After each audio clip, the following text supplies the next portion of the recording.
నమస్తే,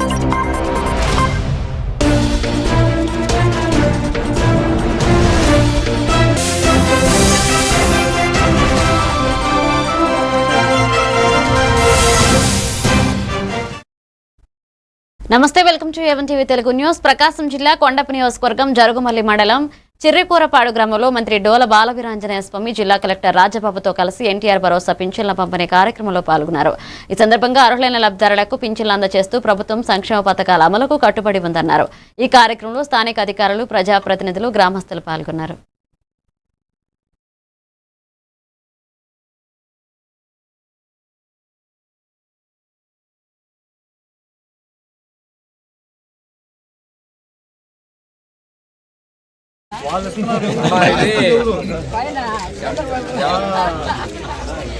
అదే అభయ వస్తున్నారు 4,500 అంతకుముందు తక్కువ కదా. చంద్రబాబు నాయుడు కదా ఎంత డబ్బులు ఇస్తుంది? ఎవరు ఇస్తుంది?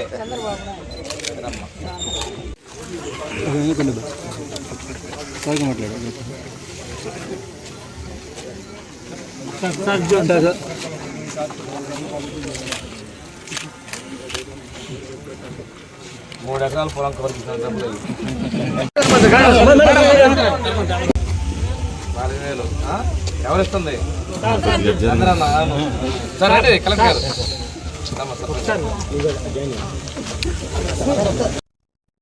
జనగామ జిల్లాలో తెలంగాణ ప్రభుత్వం మహాలక్ష్మి పథక విజయోత్సవ వేడుకలు ఘనంగా నిర్వహించారు. 2023 డిసెంబర్ 9న ప్రారంభమైన ఈ పథకం ద్వారా గత 28 నెలల్లో రాష్ట్ర వ్యాప్తంగా 290 కోట్లకు పైగా మహిళలు ఉచిత బస్సు ప్రయాణం చేసి సుమారు 10,000 కోట్ల ప్రయాణ ఖర్చును ఆదా చేసుకున్నట్లుగా అధికారులు తెలిపారు. ఈ సందర్భంగా జనగామ ఆర్టీసీ డిపో ఆధ్వర్యంలో బస్టాండ్ ఆవరణలో నిర్వహించిన కార్యక్రమంలో municipal chairperson Kadakanchi Balamani Srinivas, market chairman Shivaraj Yadav పాల్గొన్నారు. మహిళా ప్రయాణికులు మాట్లాడుతూ మహాలక్ష్మి పథకం మహిళల ఆర్థిక భారం తగ్గించి అన్ని రంగాల్లో ముందుకు సాగేలా తోడ్పడుతుందని అభిప్రాయపడ్డారు.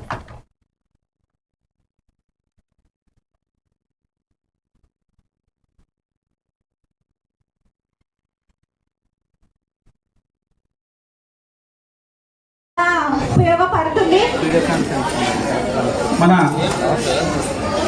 డిఆర్టీఏ మేడం గారిని వేదిక మీదకి విచ్చేసిన సోదరి మనలకి అందరికీ నమస్కారం. ఇవాళ మన రాష్ట్ర ప్రభుత్వం ప్రతిష్టాత్మకంగా చేపట్టినటువంటి మహాలక్ష్మి పథకం ప్రారంభం అయ్యేసి 10,000 కోట్ల రూపాయలు ఆదా చేసుకునే స్టేజ్ వరకు వచ్చింది. మనకి మహాలక్ష్మి స్కీమ్ వచ్చేసి డిసెంబర్ 2023 9వ తారీఖున ప్రారంభమైంది. అది ప్రారంభమైనప్పటి నుంచి ఇప్పటి వరకు చాలా సక్సెస్ఫుల్గా రన్ అవుతుంది. ఈ పథకం కింద ఇప్పటి వరకు 297 కోట్ల ప్రయాణికులు ప్రయాణం సాగించారు. మహిళలందరూ ఈ ప్రయాణాన్ని చాలా సద్వినియోగం చేసుకుంటున్నారు. ఈ స్కీమ్ కింద అంటే మహాలక్ష్మి పథకం స్టార్ట్ అయినప్పటి నుంచి ప్రయాణికుల సంఖ్య అన్నది గణనీయంగా పెరిగింది. మా డిపో విషయానికి మహిళామణులందరికీ కూడా శుభాకాంక్షలు ఆదరిస్తారని భావిస్తున్నాము. ఆర్టీసీలో ప్రయాణం చేస్తే సురక్ష. జనగామ జిల్లాలో అకస్మాత్తుగా కురిసిన అకాల వర్షం వ్యవసాయ రంగాన్ని కోలుకోలేని దెబ్బతీయగా ముఖ్యంగా వ్యవసాయ మార్కెట్ యార్డ్లో ఆరబోసిన 1,000 క్వింటాళ్ల మొక్కజొన్నలు వర్షపు నీటిలో తడిసి ముద్దయ్యాయి. యార్డ్లో సరైన డ్రైనేజీ సౌకర్యాలు లేకపోవడంతో వర్షపు నీరు నిలిచి చెరువును తలపిస్తుండగా అష్టకష్టాలు పడి పండించిన పంట కళ్ల ముందే తడిసిపోవడం చూసి రైతులు కన్నీరు మున్నీరవుతున్నారు. కొన్ని చోట్ల మక్కలు, వడ్లు వర్షపు నీటిలో కొట్టుకుపోగా మరికొన్ని చోట్ల తేమ శాతం పెరిగి పంట రంగు మారే ప్రమాదం ఉందని రైతులు తీవ్ర ఆందోళన వ్యక్తం చేస్తున్నారు. అలాగే భవిష్యత్తులో ఇలాంటి నష్టాలు వాటిల్లకుండా మార్కెట్ యార్డుల్లో షెడ్ల సౌకర్యాన్ని పెంచాలని జిల్లా రైతాంగం డిమాండ్ చేస్తోంది.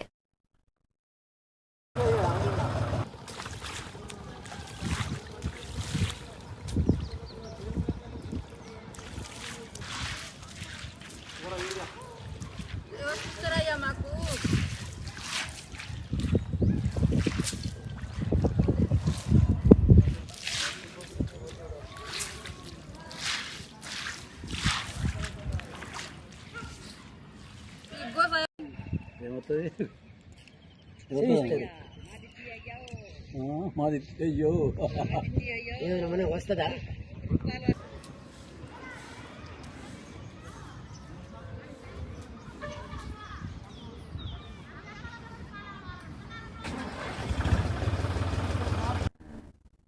పల్నాడు పల్నాడు జిల్లా చిలకలూరిపేట పట్టణంలో వేసవి తీవ్రతను దృష్టిలో ఉంచుకుని ప్రజల దాహార్తి తీర్చేందుకు చలవేంద్రాలు ఏర్పాటు చేయాలని ఏపీ గిరిజన సమైక్య అఖిల భారత యువజన సమైక్య నాయకులు మున్సిపల్ కమిషనర్ శ్రీహరి బాబుకు వినతి పత్రం అందజేశారు. పట్టణానికి గ్రామీణ ప్రాంతాల నుంచి పెద్ద సంఖ్యలో ప్రజలు వస్తుండటంతో కళామందిర్ సెంటర్, అడ్డరోడ్డు సెంటర్, విశ్వనాథ్ సెంటర్, ఎన్ఆర్టీ సెంటర్లలో చలవేంద్రాలు ఏర్పాటు చేయాలని కోరారు. దీనిపై స్పందించిన కమిషనర్ సంబంధిత శాఖ అధికారులతో చర్చించి వారం రోజుల్లో చలవేంద్రాల ఏర్పాటుకు చర్యలు తీసుకుంటామన్నారు. వేసవి కాలము దృష్టిలో ఉంచుకొని కార్యాలయం నుంచి అధికారికంగా చలివేంద్రాలు ఏర్పాటు చేయాలని చెప్పేసి గిరిజన సమైక్య నుంచి, అదేవిధంగా అఖిల భారత యువజన సమైక్య నుంచి గౌరవ మున్సిపల్ కమిషనర్ గారిని రావడం జరిగింది. ఎందువల్లంటే సుదూర ప్రాంతాల నుంచి, మనం గ్రామీణ ప్రాంతాల నుంచి ఎక్కువగా చిలకలూరిపేట పట్టణానికి ప్రజలు వస్తుంటారు. వారి యొక్క దాహర్తిని తీర్చే విధంగా ఖచ్చితంగా చలవేంద్రాలు ఏర్పాటు చేయాలని చెప్పేసి కమిషనర్ గారిని కోరడం జరిగింది. కమిషనర్ గారు ఒక వారం రోజుల్లోనే సంబంధిత అధికారులతో మాట్లాడి చలవేంద్రాలు ఏర్పాటు చేస్తామని చెప్పేసి తెలియజేశారు. ఈ సందర్భంగా కమిషనర్ గారికి మా సంఘాల వైపున ప్రత్యేకమైన కృతజ్ఞతలు తెలియజేస్తా ఉన్నాం. అదేవిధంగా వాతావరణ శాఖ కూడా 40 డిగ్రీ నుంచి 50 డిగ్రీలు ఉష్ణోగ్రత ఎక్కువగా ఉంది, బయట ఎక్కువగా ప్రజలు తిరగొద్దని చెప్పేసి హెచ్చరిస్తా ఉన్నారు. కాబట్టి సాధ్యమైనంత వరకు త్వరగా చలవేంద్రాలు ఏర్పాటు చేయాలి. పశ్చిమ గోదావరి జిల్లా భీమవరంలో ఎన్టీఆర్ భరోసా పెన్షన్ల పంపిణీ కార్యక్రమంలో నియోజకవర్గ టీడీపీ ఇన్ఛార్జ్, రాష్ట్ర పొలిట్ బ్యూరో సభ్యురాలు తోట సీతారామలక్ష్మి పాల్గొన్నారు. ఎన్డీఏ కూటమి ప్రభుత్వం ఎన్నికల్లో ఇచ్చిన హామీ మేరకు ఎస్సీ, ఎస్టీలతో పాటుగా చేనేత కార్మికులకు ఉచిత విద్యుత్ అమలు చేయడం సంతోషకరమన్నారు. ఈ నిర్ణయంతో ప్రతి చేనేత కార్మికుడికి సంవత్సరానికి 8,640, మరమగ్గాలకు 21,600 వరకు ఆదా అవుతుందని, రాష్ట్ర వ్యాప్తంగా 1.04 లక్షల చేనేత కుటుంబాలు లబ్ధి పొందుతున్నాయని పేర్కొన్నారు. ఈ కార్యక్రమంలో స్థానిక టీడీపీ నాయకులు, కార్పొరేషన్ ప్రతినిధులు, బూత్ ఇన్ఛార్జీలు పాల్గొన్నారు. ఏ ఇబ్బంది ఉన్నా సరే ఇక్కడ తెలుగుదేశం పార్టీ ఆఫీస్ అలాగేనండి, మీరు తెలియచేయండి. వస్తున్నాయమ్మా, ఏ ఇబ్బంది లేదండి. ఈ డబ్బులు దేనికి ఖర్చు పెడుతున్నారు మీరు? ఇంటద్ది 2,000 ఇచ్చేస్తానండి. అయితే పెద్దవాళ్ళు ఉన్నారు, ఈ పెన్షన్ తీసుకునే వాళ్ళు కానీ, వికలాంగులు కానీ అందరూ కూడా చాలా పండుగ రోజు ఈ రోజు మనం చూస్తున్నాం. రాష్ట్ర వ్యాప్తంగా కూడా ఇవాళ చంద్రబాబు నాయుడు గారు కూడా స్వయంగా ఆయనే వాళ్ళ దగ్గరికి వెళ్ళి వాళ్ళకి అమౌంట్ ఇవ్వటం కూడా మనం చూస్తున్నాం. ఈ రోజున 31వ వార్డులో ఇక్కడ సచివాలయం సిబ్బంది కూడా దాదాపు 6ంటికే వాళ్ళకి తెచ్చి తలుపు కొట్టి మరి అమౌంట్ డబ్బులు ఇస్తున్నారు అనేది వాళ్ళు చెప్తున్నారు. అదేవిధంగా చాలామంది వికలాంగులు కానీ, అలాగే పెద్దవాళ్ళకి వందనం, వాళ్ళ బిడ్డలకు డబ్బులు పట్టడం కావచ్చు. అలాగే సంగారెడ్డి జిల్లా పటాన్చెరు ఎమ్మెల్యే గూడి మహిపాలారెడ్డి తన క్యాంపు కార్యాలయంలో నిర్వహించిన మీడియా సమావేశంలో కాంగ్రెస్ నేత కాటా శ్రీనివాస్ గౌడ్ పై తీవ్రస్థాయిలో విమర్శలు గుప్పించారు. అభివృద్ధి తమ నినాదమైతే అవినీతి కాటా చరిత్ర అని ఆరోపించిన ఆయన మున్సిపల్ ఎన్నికల్లో ప్రజలు తగిన బుద్ధి చెప్పినా మారలేదన్నారు. అలాగే మంత్రి కుటుంబ వివాహ ఖర్చుల పేరుతో కోట్ల రూపాయల వసూళ్లు, పదవుల విక్రయం, రాజకీయ కలెక్షన్స్ పై పలు ఆరోపణలు చేశారు. ఇదే సమయంలో తన సోదరుడికి చెందిన లగ్దారం క్వారీపై కాంగ్రెస్ ప్రభుత్వం రాజకీయ కక్షతోనే అక్రమ కేసులు పెట్టి రీసర్వే చేయకుండా 300 కోట్ల జరిమానా విధించిందని ఆయన ఆరోపించారు.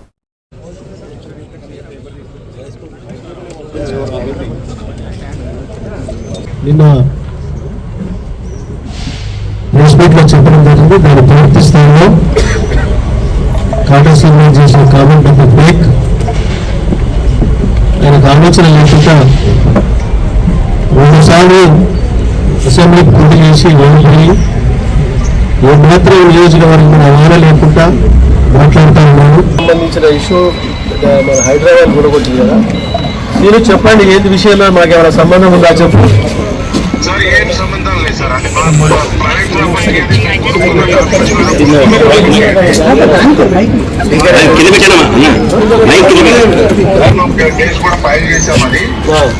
అది 2 రోజులు ఆర్డర్ కూడా వస్తుంది మాకు అనుకూలంగా. మాకేమైనా సంబంధమా? మాకు సంబంధం లేదు సార్, అది మా ప్రైవేట్ ప్రాపర్టీ, అది మీకు సంబంధం. ప్రైవేట్ ప్రాపర్టీ అది మేము కొనుక్కున్నాం, అది ఎవరి దగ్గర నుంచి కాదు, మేము కొనుక్కున్న ప్రాపర్టీ, అది ఎవరికి సంబంధం లేదు, ఎవరి ఇన్ఫ్లుయెన్స్ లేదు దాంట్లో. ఒకటి దానికి సంబంధించిన డాక్యుమెంట్స్ డామేజ్ షూట్ వేస్తామండి. అట్లాగే సార్, తప్పకుండా ఇస్తాను. మా దగ్గర ఉండే డామేజ్ షూట్ వేస్తాం. దాని మీద ఒకటి 62 ఆదిలాబాద్ జిల్లా తలమడుగు మండలం రుయ్యాడి గ్రామంలో శ్రీ శబరిమాత నూతన భవన నిర్మాణం నూతన విగ్రహ ప్రతిష్టాపన మహోత్సవం ఈ నెల 1, 2, 3 తేదీల్లో 3 రోజుల పాటు అంగరంగ వైభవంగా నిర్వహించనున్నట్లుగా నిర్వాహకులు తెలిపారు. తొలి రోజు అఖండ దీపారాధన, గణపతి పూజలతో వేడుకలు ప్రారంభమై 2వ రోజు మూలమంత్ర మహోత్సవం, 3వ రోజు పూర్ణాహుతి, మహా అన్నదాన కార్యక్రమాలు నిర్వహించనున్నట్లుగా వేద పండితులు విషయాలు తెలిపారు. ఈ మహోత్సవానికి భక్తులు పెద్ద ఎత్తున తరలివచ్చి శ్రీ శబరిమాత ఆశీస్సులు పొందాలన్నారు. ఈ కార్యక్రమంలో గ్రామస్తులు, యువకులు, మహిళలు పాల్గొన్నారు.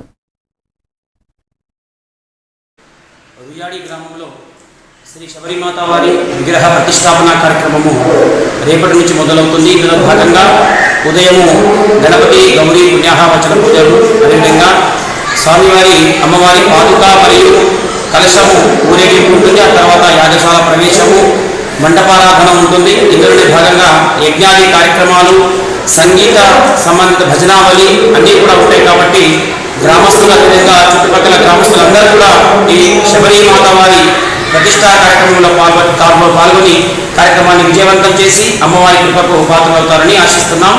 జై శ్రీరామ్, సద్గురు శబరిమాతకి జై. హైదరాబాద్ కుకట్పల్లి పోలీస్ స్టేషన్ పరిధిలో విషాదకర ఘటన చోటు చేసుకుంది. కైల్తాపూర్ రాఘవేంద్ర కాలనీలో నివాసం ఉంటున్న స్రవంతి తన 2 కుమారులను హత్య చేసి అనంతరం ఆత్మహత్యకు పాల్పడింది. వరంగల్ జిల్లాకు చెందిన ప్రవీణ్ కుమార్, స్రవంతి దంపతులు కొంతకాలంగా మనస్పర్ధల కారణంగా విడిగా ఉంటుండగా కుటుంబ వివాదాలు కొనసాగుతున్నట్లుగా తెలిసిందే. ఇటీవలే స్రవంతిని తిరిగి కైతలాపూర్కు తీసుకొచ్చిన నేపథ్యంలో ఈ దారుణం చోటు చేసుకోవడం కలకలం రేపింది. సమాచారం అందుకున్న పోలీసులు ఘటనా స్థలానికి చేరుకుని కేసు నమోదు చేసి దర్యాప్తు ప్రారంభించారు. 2 పెళ్లి ఇప్పుడు ప్రేమి 2 పెళ్లి చేసుకున్నారు సార్. పెళ్లి ఇవ్వని వదిలి పెట్టేసి పెళ్లి సమంతి అయితే ఇవన్నీ విడిచిపెట్టి ఇంకో అమ్మాయిని పెళ్లి చేసుకున్నారు సార్. ఆమె మేనత్త బిడ్డే. ఆమె బెంగళూరులో ఉంటుంది. ఆమెను పెళ్లి చేసుకున్నాడు. దాదాపు ఆమెతో ఒక సంవత్సరం దాగున్నాడు.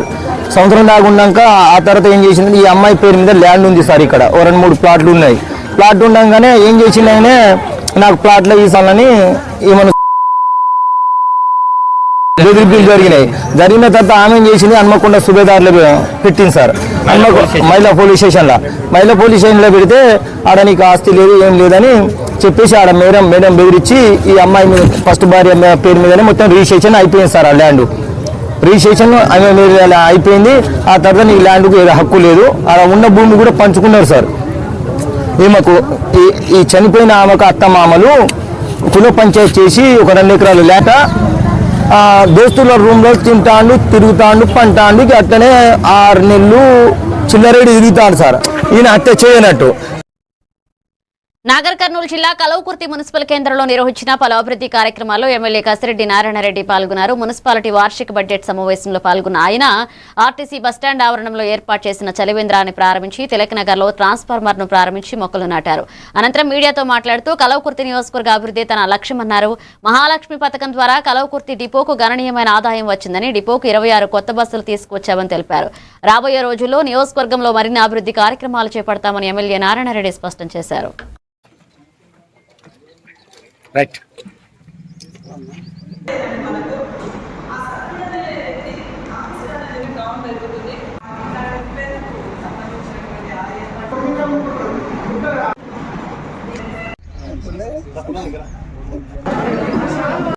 హృదయపూర్వక నమస్కారం తెలియజేస్తూ 10,870,00,000 రూపాయలు కేవలం ఈ కలవకుర్తి డిపోకు వచ్చినాయి. దాదాపుగా 70% మహిళలు ఈరోజు మున్సిపాలిటీలో బడ్జెట్ మీటింగ్ విధంగా ఏర్పాటు చేస్తాం. అది కూడా మేము కంప్లీట్ చేసుకున్నాం. ఈరోజు చాలా పాయింట్స్ ఈ బడ్జెట్ మీద డిస్కస్ చేసి ఈ కలవకుర్తి డెవలప్మెంట్ గురించి లేదు ఇక్కడ ఉన్నటువంటి సమస్యల గురించి డిస్కస్ చేసాం. అదేవిధంగా ఈ మున్సిపాలిటీ ద్వారా ఒక 5 చలివేంద్రాలను కూడా ఏర్పాటు చేయడం జరిగింది. ఇక్కడ డిఫరెంట్ వార్డ్స్లలో ఇంక్లూడింగ్ బస్ స్టాండ్ తర్వాత ఆ బస్ స్టాండ్లో ఈరోజు ఒక మీటింగ్ కూడా పెట్టడం జరిగింది. ఆర్టీసీ బస్సు ఉచిత ప్రయాణం మహిళలకు ఏదైతే మరి కాంగ్రెస్ ప్రభుత్వం ఏర్పడిన 48 గంటల కర్నూలు జిల్లా ఎమ్మిగనూరు వివర్స్ కోఆపరేటివ్ సొసైటీలను ఆప్కోలో విలీనం చేసి ఆస్తులను కొల్లగొట్టే ప్రయత్నాలను అడ్డుకునేందుకు నిర్వహించిన నిరసన కార్యక్రమానికి మద్దతుగా నిలిచిన ప్రతి ఒక్కరికి నిర్వాహకులు కృతజ్ఞతలు తెలిపారు.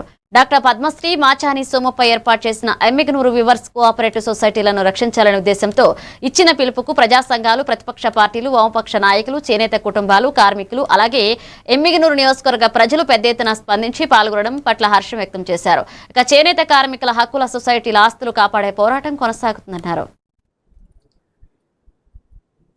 అందరికీ నమస్కారం. ఈరోజు YWCS ని ఆప్కోలో విలీనం చేయకూడదు అన్న ఉద్యమంలో వామపక్షాలందరూ కూడా సహకరించి, ప్రతి చేనేత బిడ్డ అందరూ కూడా సహకరించి ఒక ఐక్యతతో మనం ఈ రోజు ఆ విజయాన్ని సాధించుకున్నందుకు ప్రతి ఒక్కరికి కూడా పేరు పేరున ధన్యవాదాలు తెలియజేసుకుంటున్నాను. ఇలాగే ఒక ఐక్యతతో ఏ ఇష్యూ పైన అయినా సరే మనం అందరం కూడా కలిసికట్టుగా ఉంటే ఆ బలం మనకు చాలా శక్తినిస్తుంది. కాబట్టి ప్రతి ఒక్కరు కూడా ఇలాంటి ఇష్యూస్ వచ్చినప్పుడు ధైర్యంగా కలిసికట్టుగా రావాలని కోరుకుంటూ మరొకసారి ప్రతి ఒక్కరికి కూడా ధన్యవాదాలు తెలియజేసుకుంటున్నాను. బాపట్లలో అభివృద్ధి వైఎస్ఆర్ కాంగ్రెస్ పార్టీ హయాంలోనే జరిగిందని మాజీ డిప్యూటీ స్పీకర్ కోన రఘుపతి నాయకత్వంతోనే మరింత అభివృద్ధి సాధ్యమైందని వైఎస్ఆర్సీపీ దివ్యాంగుల విభాగ అధ్యక్షుడు, సంచార జాతుల రాష్ట్ర ప్రధాన కార్యదర్శి చల్లా రామయ్య అన్నారు. పార్టీ కార్యాలయంలో జరిగిన విలేకరుల సమావేశంలో ఆయన మాట్లాడుతూ స్వర్గీయ కోన ప్రభాకర్ రావు బాపట్ల అభివృద్ధికి పునాది వేశారని, అదే బాపట్లలో కోన రఘుపతి మెడికల్ కాలేజ్ ఏర్పాటు, ఏరియా హాస్పిటల్ను 100 పడకల ఆసుపత్రిగా అభివృద్ధి చేయడంలో కీలక పాత్ర పోషించారని తెలిపారు. 2 ఏళ్లు దాటిన కూటమి ప్రభుత్వంలో ఎమ్మెల్యే నరేంద్ర వర్మ బాపట్లకు చేసిన అభివృద్ధి ఏంటో చెప్పాలని ఆయన ప్రశ్నించారు. ప్రభాకర్ గారు బాపట్లకి ఎమ్మెల్యే చేసి పక్క రాష్ట్రాలకి గవర్నర్ చేసి ఒక పేరు తీసుకొచ్చిన వ్యక్తి స్వర్గీయ కోన గారు. కోన ప్రభాకర్ గారు బాపట్ల ప్రజలకు ఆ రోజు మంచినీళ్ళు వసతులు లేని పరిస్థితులని తెలుసుకొని బాపట్ల ప్రజలకు మంచినీళ్ళు తీసుకొచ్చిన నేత కోన ప్రభాకర్ గారు. అది బాపట్ల ప్రజలందరికీ తెలిసిన విషయమే.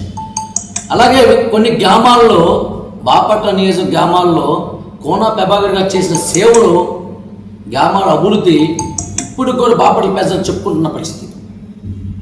ఇవన్నీ ఎమ్మెల్యే నరేంద్ర వర్మ గారు తెలుసుకోవాలని చెప్పి మేము డిమాండ్ చేస్తున్నాం. ఏం తెలియకుండా మీరు వికారాబాద్ జిల్లా పరిగి మండలం రాపోలు గ్రామంలో ఇండస్ట్రియల్ కారిడార్ కోసం భూములు సేకరించవద్దని రైతులు తీవ్ర నిరసన చేపట్టారు. పరిగి షాద్ నగర్ ప్రధాన రహదారిపై రాపోలు గేట్ వద్ద రైతులు బైఠాయించి ప్రభుత్వానికి వ్యతిరేకంగా నినాదాలు చేశారు. దీంతో రహదారిపై భారీగా వాహనాలు నిలిచిపోయి ట్రాఫిక్ కు అంతరాయం కలిగింది. నిరసనను అడ్డుకునేందుకు వచ్చిన పోలీసులతో రైతులు వాగ్వాదానికి తోపులాటకు దిగడంతో ఉద్రిక్త పరిస్థితులు నెలకొన్నాయి. కాట్లాపూర్, రాపోలు గ్రామాల్లో కలిసి 1197 ఎకరాల భూసేకరణ ప్రభుత్వం నోటిఫికేషన్ ఇవ్వగా ఇందులో 260 ఎకరాల పట్టా భూములు, 937 ఎకరాల లావాణి పట్టా భూములు ఉన్నట్లుగా సమాచారం. తమ జీవనాధారమైన భూములు లాక్కోవద్దని రైతులు ఆవేదన వ్యక్తం చేస్తున్నారు.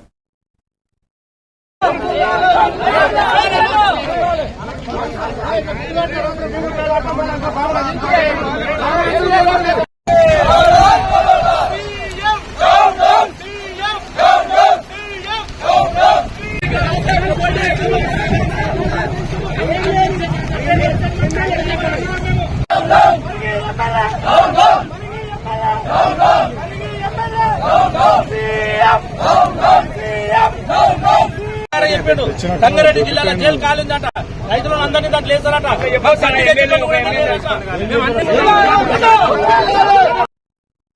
రాజేంద్రనగర్ పరిధిలోని మోయినాబాద్ ఫామ్ హౌస్ డ్రగ్స్ కేసులో నిందితులు పైలట్ రోహిత్ రెడ్డి, రితేష్ రెడ్డి, నమిత్ శర్మలు 3 రోజుల పోలీస్ కస్టడీ విచారణ నిమిత్తం శంషాబాద్ రూరల్ పోలీస్ స్టేషన్ కు చేరుకున్నారు. ఈ కేసులో ఇప్పటికే 3 నిందితులను 3 రోజుల పాటు విచారించిన సిట్ బృందం మరో 5 రోజుల కస్టడీ కోరగా ఇరుపక్షాల వాదనలు విన్న కోర్టు మరొక 3 రోజుల కస్టడీకి అనుమతిచ్చింది. ఈ సందర్భంగా చేవెళ్ల డీసీపీ గౌతమ్ యోగేష్ పర్యవేక్షణలో విచారణ కొనసాగుతుంది.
ప్రకాశం జిల్లా అద్దంకిలో మంత్రి కొట్టిపాటి రవికుమార్ పర్యటించి పలు అభివృద్ధి సంక్షేమ కార్యక్రమాల్లో పాల్గొన్నారు.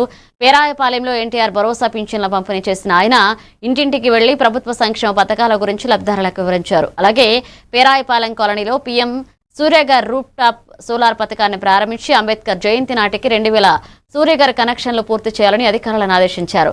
అనంతరం స్థానికంగా ఓల్టేజ్ సమస్యల పరిష్కారానికి 4.60 కోట్లతో నిర్మించనున్న 33/11 kV సబ్స్టేషన్ కు శంకుస్థాపన చేశారు.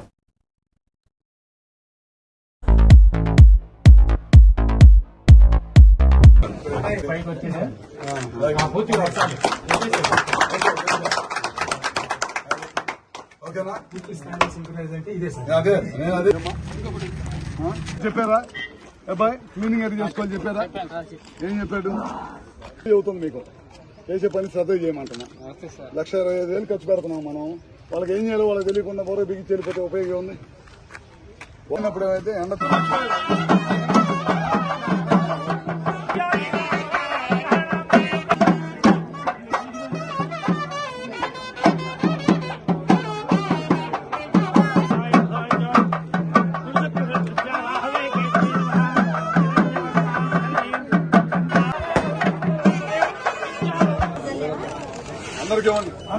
అందరు తీసుకోండి.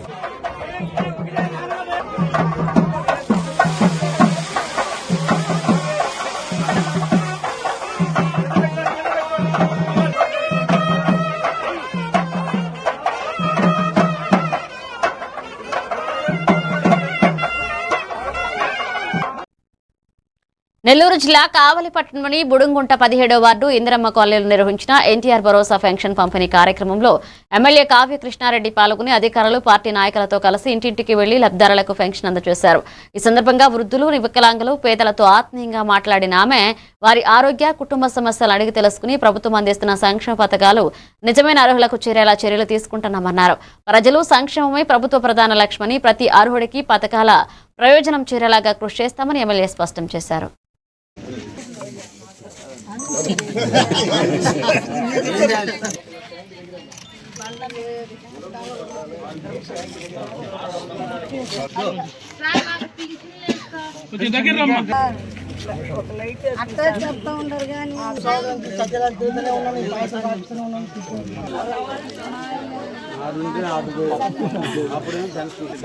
అమ్మా కొంచెం తల్లం అమ్మా కొంచెం సార్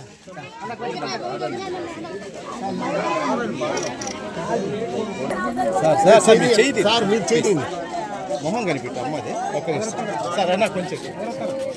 చంద్రబాబు నాయుడు గారు ప్రతి నెల 1వ తేదీన అవ్వా తాతలకు పేదంటి వారికి పండుగగా పెన్షన్ ఇచ్చేటువంటి కార్యక్రమంలో భాగంగా ఈరోజు కావలి పట్టణంలోని 17వ వార్డు బుడంగుంట ఇందిరమ్మ కాలనీ యందు ఈరోజు పంపిణీ కార్యక్రమాన్ని చేపట్టడం జరిగింది.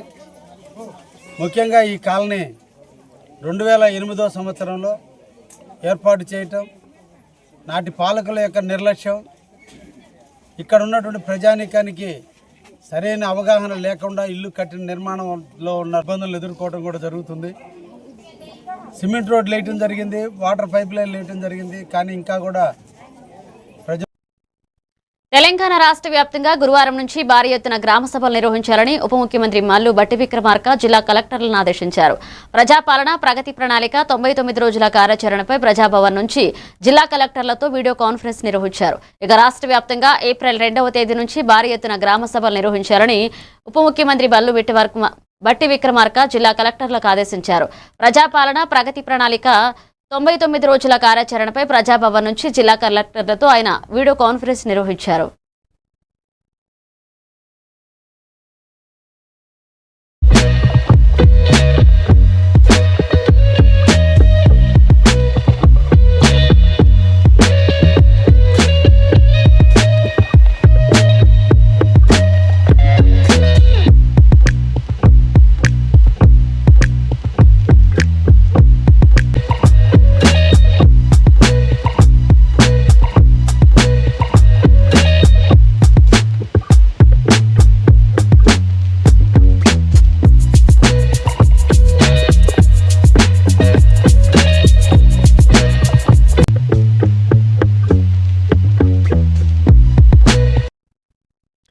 రాజధాని పేరుతో దోపిడీని డైవర్ట్ చేసేందుకు చంద్రబాబు డ్రామాలు ఆడుతున్నారని వైసీపీ అధినేత జగన్ ఆరోపించారు.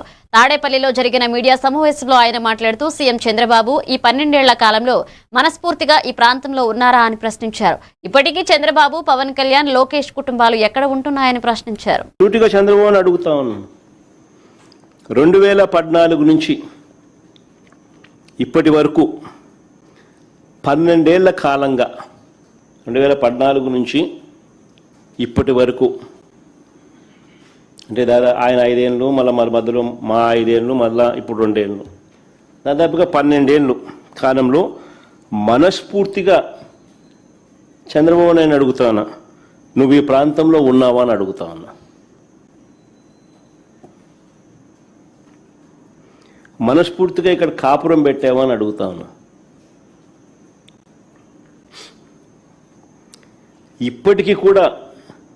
ఇప్పటికీ కూడా మీ కుటుంబాలన్నీ ఎక్కడున్నాయని అడుగుతా ఉన్నా.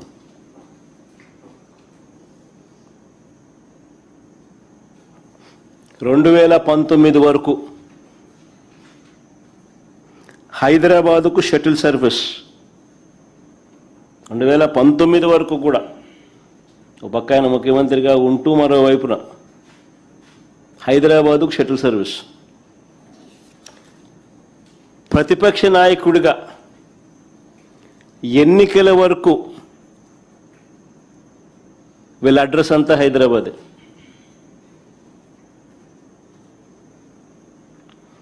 ఇప్పుడు కూడా వారానికి 2 రోజులు, వారానికి 5 రోజులే ఇక్కడ. అది ఈయన పవన్ కళ్యాణ్, ఈయన కొడుకు అయితే అది కూడా వారానికి 4 రోజులు ఉంటే గొప్ప సంగతి. పవన్ కళ్యాణ్ అయితే అసలు ఆయన ఎప్పుడు ఉంటాడో కూడా తెలియదు.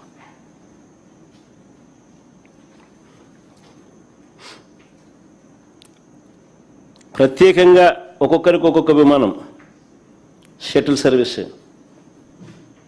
ఇవన్నీ వాస్తవాన్ని. ఇవి bulletin updates. Keep watching A one TV Telugu news.